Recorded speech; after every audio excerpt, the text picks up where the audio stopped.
Jeudi 22 novembre 2018, très heureux de vous retrouver pour ce rendez-vous de l'information sur Zawe TV. Bonsoir.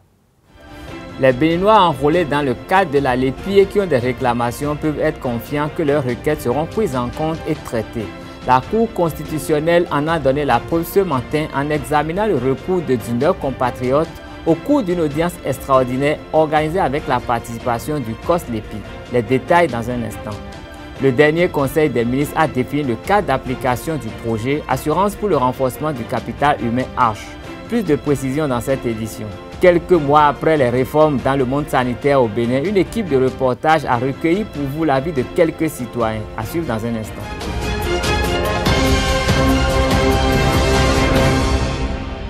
Quatre rejets, 5 dossiers en instruction pour complément de pièces et autres et 10 avis favorables. Telles ont été les suites réservées aux 19 recours reçus par la Cour constitutionnelle au sujet de la rectification ou autre requête relative à la correction de la LEPI.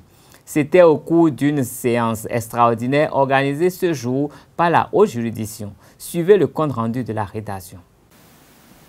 En raison de ce que Béninois, avec les pièces qui l'attestent, il n'aurait pas eu la chance d'être pris en compte par les autres étapes passées. Et il est dans l'espérance que sa demande pourrait retenir notre aimable attention.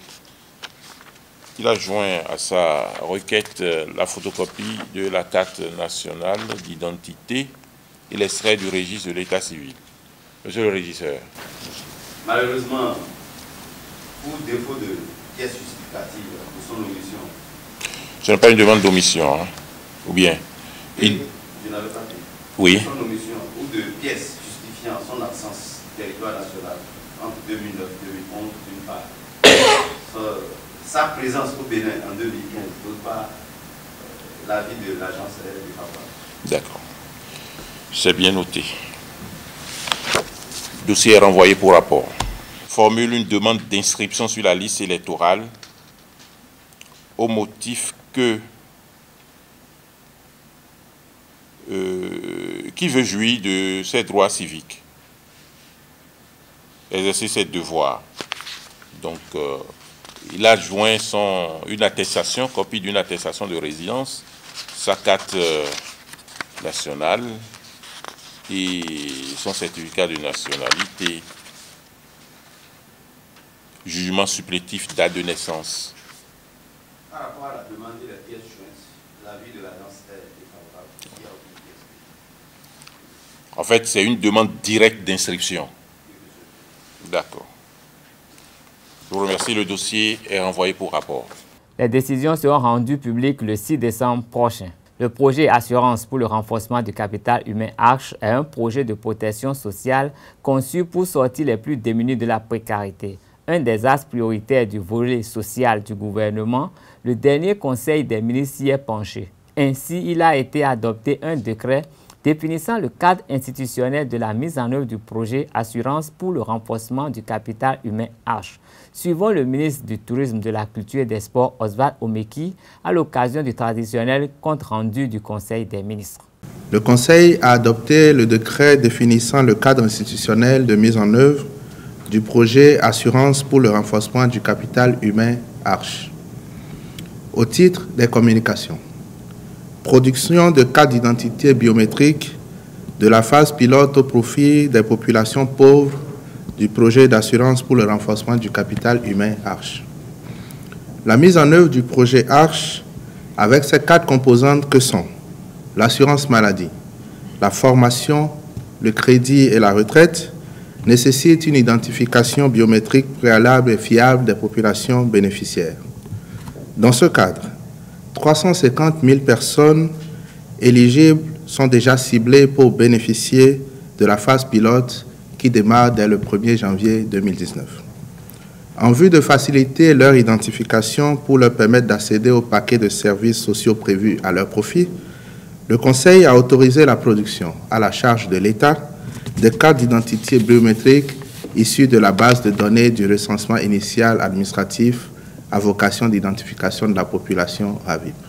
Le groupe d'action pour le progrès de la paix GAP, en partenariat avec plusieurs institutions internationales de défense des droits de l'homme et des questions de liberté, a organisé les 20 et 21 novembre dernier au Champ d'Oiseaux de Cotonou un séminaire pour la promotion de la liberté d'association au Bénin. L'objectif de cette rencontre, basée sur le thème, je cite, « La réforme du droit à la liberté d'association au Bénin, enjeux et perspectives », est d'élaborer des propositions concrètes qui seront prises en compte par les gouvernants. Dans le but d'étudier l'avant-projet de la loi cadre relative à la liberté d'association en République du Bénin, de manière approfondie et consensuelle, le groupe d'action pour le progrès et la paix GAP Bénin, avec le soutien financier et technique de International Center Non-Profit Law, ICNL, et la participation scientifique de la Fraternité québécoise pour les droits humains FQDH, a réuni à Cotonou au Bénin les 20 et 21 novembre 2018, des représentants de différentes structures administratives, gouvernementales, politiques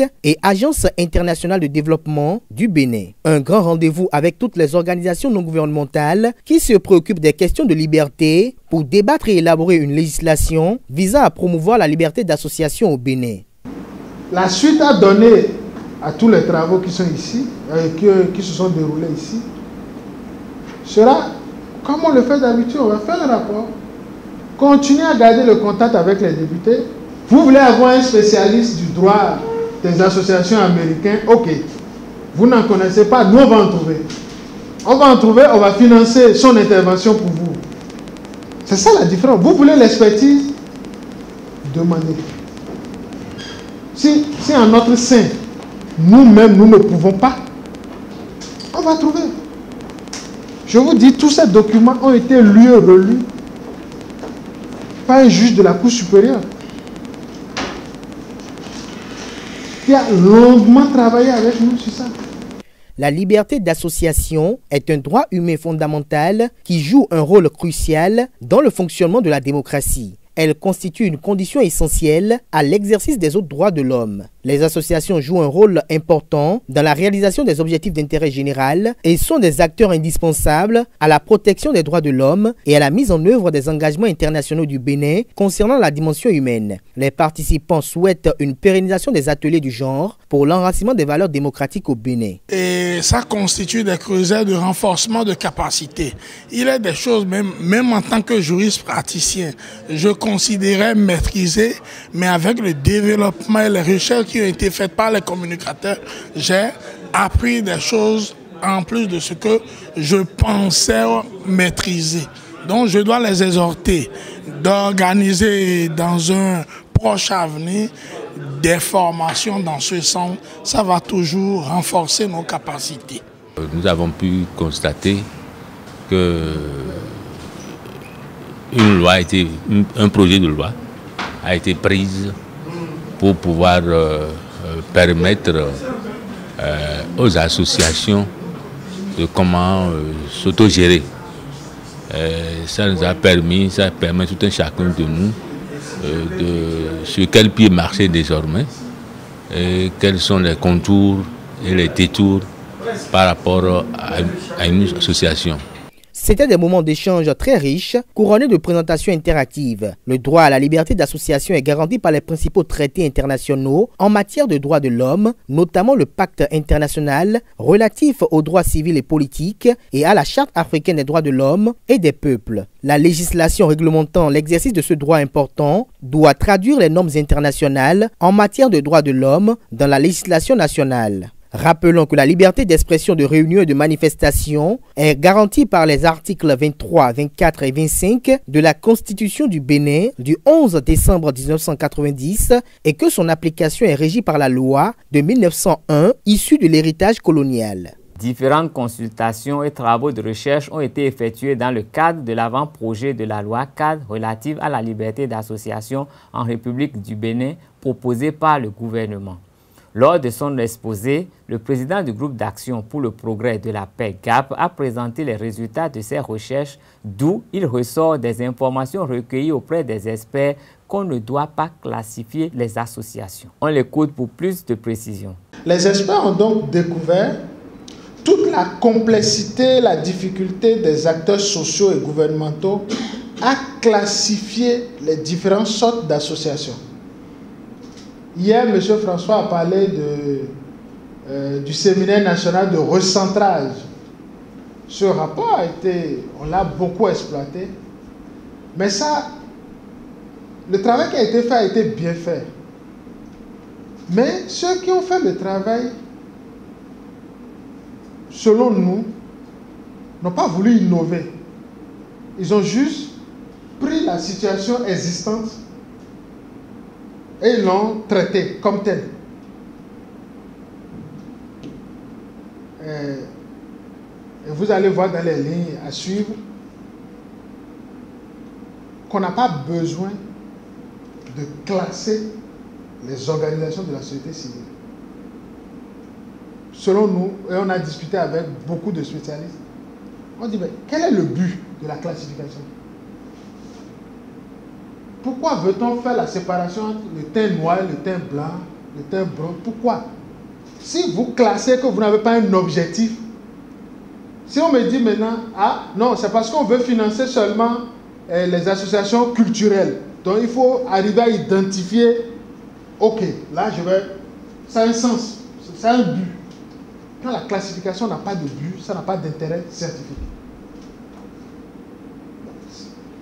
Alors, donc plusieurs documents ont servi de base aux échanges et il en ressort une différenciation entre associations, fondations, mouvements, fédérations, associations fêtières, organisations non gouvernementales. Je peux continuer à citer. Mais tout ça, c'est association. Que vous soyez organisation non gouvernementale, organisation de la société civile, que vous soyez fédération, c'est une association. Association fêtière, fédération fêtière ou bien association fêtière, c'est peut-être des associations qui se sont regroupées. C'est une association. Une association d'associations, c'est une association. Est-ce qu'ils vont fonctionner autrement?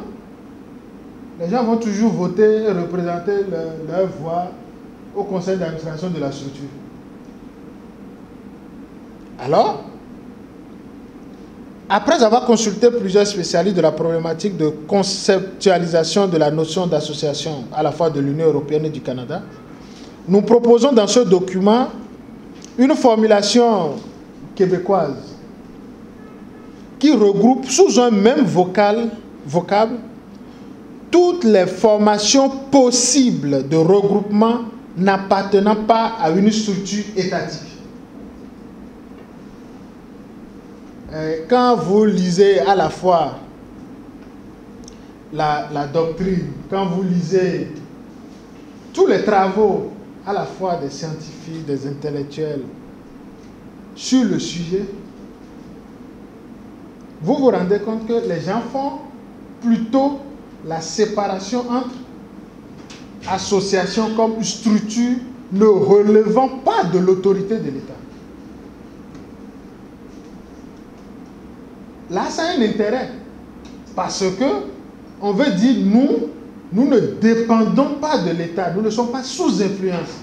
Le gouvernement béninois a donné un ultimatum aux médecins pour opérer un choix entre le secteur public et le secteur privé dans l'exercice de leur profession. Une des réformes engagées par l'exécutif pour mettre de l'ordre dans le domaine de la santé et exiger plus de responsabilité de la part des praticiens. Des citoyens béninois apprécient cette réforme. Ils se sont exprimés au micro de Tatiana Kbade et de Christian Thomas maintenant. Au niveau de l'organisation du CNHU, il y a un peu de changement. Pas trop quand même. Il reste un peu que le gouvernement va nous aider à l'hôpital pour qu'il y ait un grand changement. Au niveau des malades, au Centre national hospitalier universitaire, là, bon, surtout aux urgences, ça reste beaucoup à faire. Parce que, bon, au niveau de l'hôpital, là, aux urgences, bon, il n'a pas de place pour les malades. Moi, je vois qu'il faut encore construire quelque chose pour les malades, pour que les malades ne restent pas par terre. Parce que lorsque nous sommes arrivés au CNHU, ce n'était pas comme ça. Mais maintenant, il y a beaucoup de cas qui sont au CNHU présentement, aux urgences, qui sont par terre. Ce n'est pas bon. Chena sur retrouvé non ouais boba tovile boba soatero we ogbele bi do to gamiton e ro fine die yo peto bo na jiri le yo wa loton mondo e de pede do to le no ye uvewe bo ti ko me no ye bo e ka le kun si do no ti mo isi wa so dagbede a isi wa so dagbede no tovile a mais la soir nous to vieux yo bo soir nous to yo bo to vieux on les gars yo ko meton do la hum mais on ko meton ho kiki ko to me o vero ko to me ne we ka si wa aso agbe ya kan je lo di yo apa to e fine po won e da ku ba da so do mogu o mogu o no li gbeto sin ta asu koro amon manjere o chera su di no a che pa ritu we ndo di yo e blau Senachu à l'aide de la rupture je vois que par rapport à la réforme de la rupture, on a vu qu'il a un peu de changement. Parce qu'il a l'accueil, ils ont pris le travail au sérieux, il vient à l'heure. Je vais nommer qu'il a un peu la ponctualité. Sinon, dans les bureaux des analyses des grands docteurs, quand on les voit, ils sont souvent absents.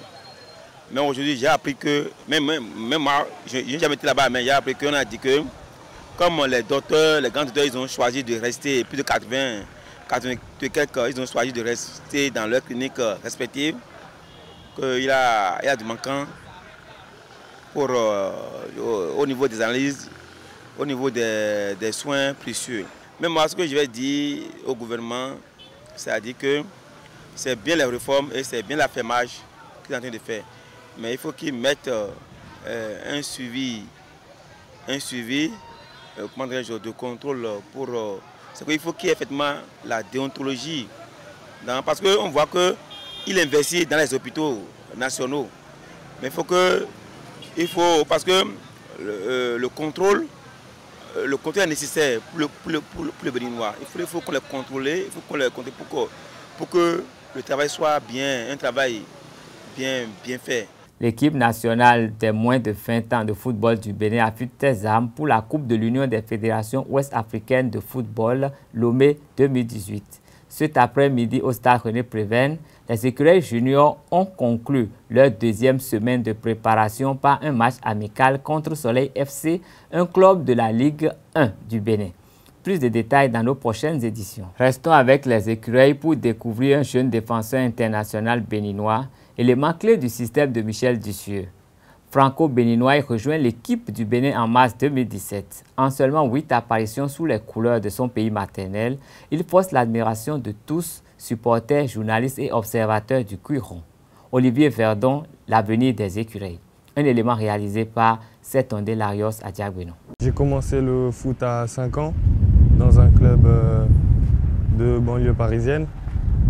Du coup, j'ai fait toutes mes classes là-bas jusqu'en U17. Né le 5 octobre 1995 à Clermont en France, d'une mère béninoise et d'un père français, Olivier Verdon est un footballeur international béninois polyvalent. Défenseur central de FC Sochaux en Ligue 2 française, il connaît depuis sa participation à quelques matchs une ascension en équipe nationale. Supporter, puriste du football et journaliste sportif, tous ne tarissent pas d'éloges à son égard. Avec son allure longiligne et du haut de son 1m90, Olivier fait preuve d'une intelligence tactique, d'une solidité et d'une maîtrise défensive lors de ses rencontres. En septembre 2018, lors du derby contre les éperviers du Togo, il écœure leur goléador Emmanuel Tchéi Adebayor, obligeant Claude Leroy à le remplacer à la 77e minute de jeu. Le mois suivant, l'armada offensive des Fennecs de l'Algérie, Riyad Mahrez, Yassine Brahimi, Sofiane Fegouli, etc.